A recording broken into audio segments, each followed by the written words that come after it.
Tell us how it started, how you came up with the idea. Where did it all come from?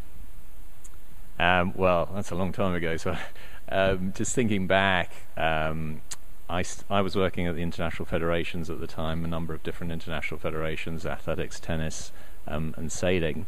And I used to spend most of my days wandering between each of those federations, and frequently each of the federations would ask me if they knew what the other was doing in terms of events and planning. And in those days there was no internet, so how did you know what the other federations were doing? Well, you used to send faxes or you used to phone them, so it was very, very hard to find all of that information.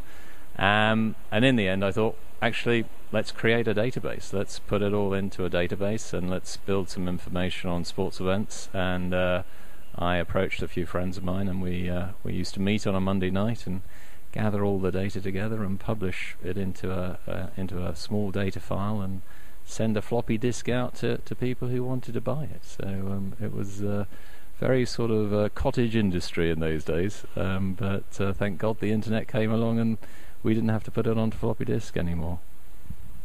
The name Sportcal obviously implies that it involves a calendar, but Sportcal is so much more today. Can you tell us how you branched into other areas and what it involves today?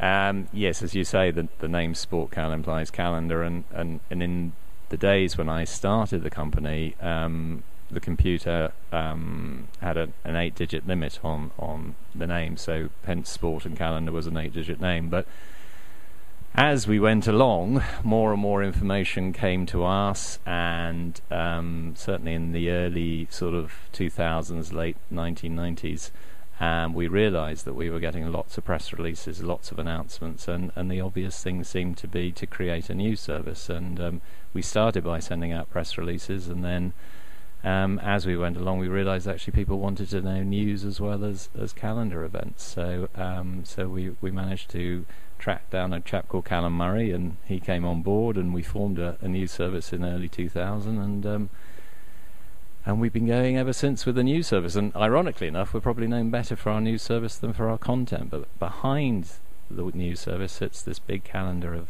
sports events, plus a media rights database and a sponsorship database. So there's an awful lot of information, so it's really not just a news service and a calendar, it's a whole media information service, really. So it's a lot bigger than the name implies, but we've got stuck with the name, and we're staying with it. So